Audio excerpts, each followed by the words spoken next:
And I've been gone for quite a while, and I do apologize to subscribers because my mic is broken and it makes this weird noise. So anytime during the tutorial, if it makes a weird noise, you're gonna have to give me like a few seconds to adjust my mic and fix it up. But anyways, back to tradition. So we'll be learning about the prototype pattern today. And basically, the prototype pattern is a design pattern that, well, let's just read the definition actually. The prototype pattern is a creation or design pattern used in software development where the type of objects to create is determined by a prototypical instance, which is cloned to produce new objects. Now, if you think about it, well, what exactly does it mean? Basically, to simplify things as simple as possible, we have a copy of something, or we have a master copy, and all we want to do is create copies of it. So, an example of that would be photocopying. You have like a document or a picture, whatever, and you want to create copies of it. And on those copies, you can edit it. You can say you have an essay. You create a copy of your essay, you send it to your friend proofreads it for you, and sends you back some corrections that you can take into consideration. Another example would be video games. When game developers create games such as Halo 4, I'm really looking forward to that. And they're not gonna they're gonna create the game, create the audio, create the graphics, create whatever games has, game content, storyline, multiplayer mode. Once they created all that, they're not gonna redo everything from scratch again. They're not going to recreate the audio. They're not going to recreate the game content, the multiplayer, the storyline. Instead, they have the original master copy, and they're going to create multiple copies, which is what the prototype pattern does. And here is one of the key points that it emphasizes that it avoids the whole new. So you don't want to create a new object. Instead, you want to clone it. So let's actually take a look at a class diagram. Oh, one more example. And a real life example, it will be our body. Cells clone themselves all the time. I heard that we shed dead skin every week and we clone cells pretty often. So that's like a real life example, which is kind of cool. So let's go ahead and take a look at the class diagram, which is basically a client has a reference to the prototype. The prototype defines the abstract clone method that its subclasses, the concrete prototypes, must inherit, which is basically clone. And that is it. And the clone will return its specified object. The clone will let the concrete classes define what to return. So the example I'm going to run with was that video game example. So, with that video game example. The video game example that I picked was the whole Halo, and I don't know, Final Fantasy, Modern Warfare 3. Like when you create the game, you have the original copy, and what you want to do is you want to create copies of the original copy. Of course, each copy will differ by like some small thing, like product key, some sort of ID to identify that CD, whatever. But generally, all the data is the same. And I guess without further ado, we will get started with the coding because that's the funnest part. So what I'm going to do is I am going to follow this class diagram because it is awesome. Now our client here will be our main, or program.cs. And our prototype, since I'm doing a game, I play Xbox a lot. I'm looking forward to Halo 4, so I'm going to use those two examples. I am going to create Xbox game. And in my Xbox game, I'm going to have public string title, because every game has a title, right? So like Halo 4, Final Fantasy, Call of Duty, Modern Warfare, blah, blah, blah. I'm going to make that abstract. And then we're going to have a product key. It's not very realistic in terms of my example because Xbox games don't have product keys or whatever that you have to enter in. Instead, they're product keys are really more for PCs, but let's pretend that it does. So my example works out. So that's great. What do I do? I want to define the clone interface, which the concrete examples will be forced to implement. Forced, that's the key word. So here I'm going to write an abstract Xbox game, and I'm going to call it clone. Okay. So basically, that looks good. Take another sip of my water. Okay, so another example. Now we're done with the abstraction. What we want to do is we want to create two concrete examples. And my two concrete examples will be Halo and Final Fantasy.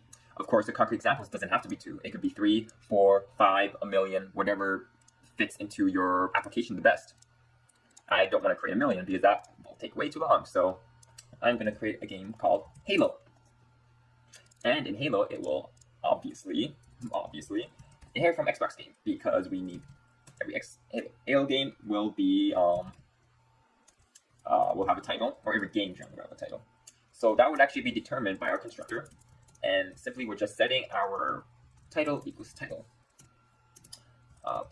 And then we have to override our Xbox game, the clone. Xbox game clone method. And I'll just let this be like that.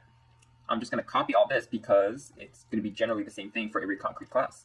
I'm going to add a new item, and this time I'm going to create a different game, which will be Final Fantasy. Or Final Fantasy. Okay? Rename my constructor, Final Fantasy.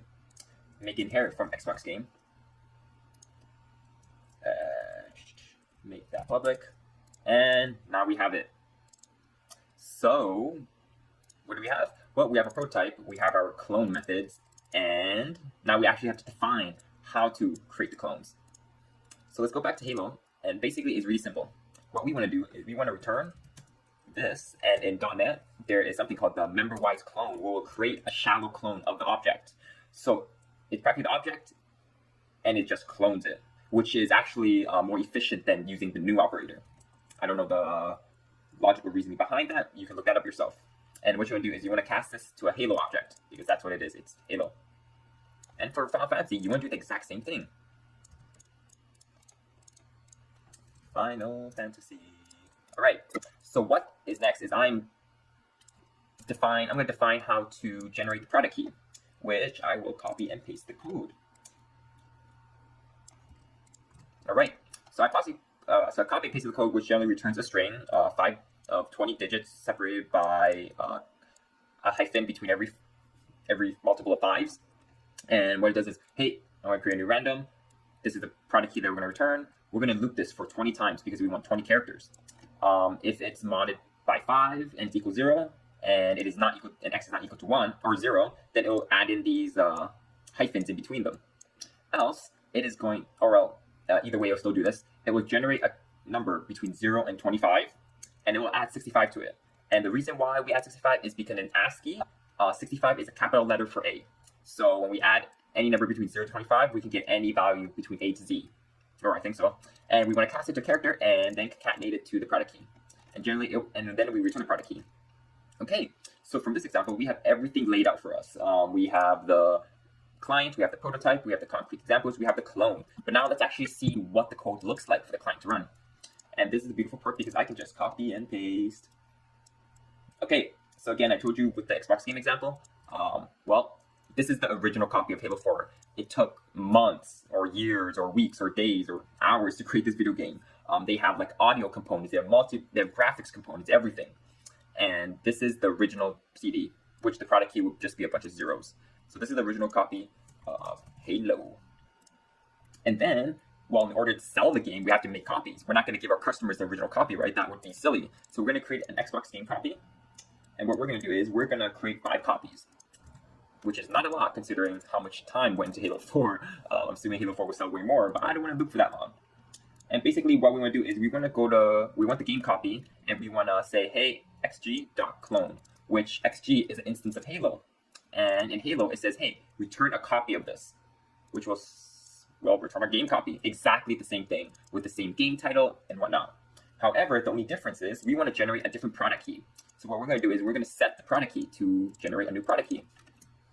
And then we are going to print out the game title and the game copy. So what I'm going to do is I'm going to add a thread.sleep so that our random generator actually generates a different value for each one. That's not actually used in, just to keep things, just to explain things. You don't need thread.sleep to, in the actual design pattern itself. It's just something for my product key. So let's actually run this, console.read key. And let's run this while I take a sip of water. Okay, right here. So game title Halo 4 product key blah blah blah. Game title Halo 4 product key blah blah blah. Game title Halo 4 product key blah blah blah. And it does this 5 times. And we can see that it clones the exact object with all its parameters. And of course, in this example, it's probably not the best because, well, all this cloning is Halo 4 and the product key, which was the original copy, which we overwrite. But let's say we had more stuff, you know, like the company name. Let's say I think it's 343 / or Bungie. And then let's say there's an audio component. So like iList of like or like, yeah, a bunch of audio components, like a collection of audio and a collection of graphics. graphics, and then a collection of, and then the story mode, and then the multiplayer mode. And then you can see that how if we kept creating a new instance of it, it could be quite ugly because the new is quite expensive. But instead, we're going to clone it. So we create this object once, and then when we clone it, we clone everything with it, or the references, so to say. But anyways, I hope you can get what I'm trying to say with this. Instead of having a very long parameter, creating a new instance of all these, or creating a new instance of Halo, and then passing in all those parameters over again, that is quite expensive. So this is why the clone pattern is actually, let me fix that, is preferred when creating a copy with perhaps some minor changes. And these minor changes could be the product key. So let's actually write an example with our, the static center. Okay, there goes it. It got fixed. So what we're going to do is we're going to create an Xbox game 2, which is called Final Fantasy X. And the product key is 000 because it is an original game.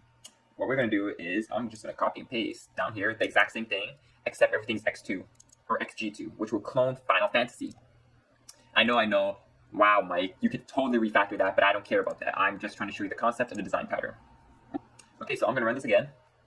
And we can see Halo 4 with the product key, Final Fantasy with the product key. Note that the title is always the same. Why? Because we cloned it.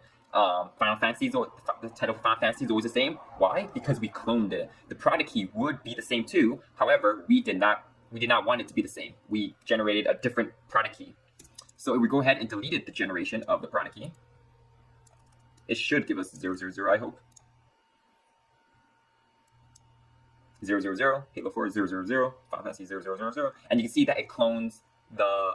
You may want to go ahead and look up MSDN and find out what the restrictions of member-wise clone is. But generally, for this example, it cloned both my properties, no problem. The title, the product key, and again, with cloning is a lot easier and a lot less expensive than creating a new instance because hey, that's what the design pattern is for.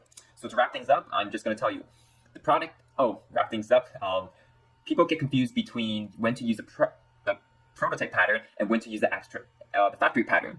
And the main difference is, well, the factory pattern creates a new instance. You actually say, hey, return a new instance of this. However, the prototype pattern creates a prototype, or essentially a new, or a clone, not a new object.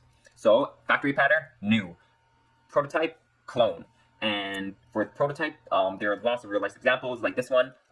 Copying DVDs, you have one DVD, the master DVD, you create copies of it. Your body, you have cells, they clone themselves over and over again.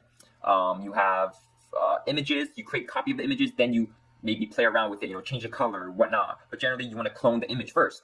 And that is indeed it for the prototype pattern. I hope you guys learned something new, and I hope everyone found this helpful. And I guess I'll see everyone next time. See ya.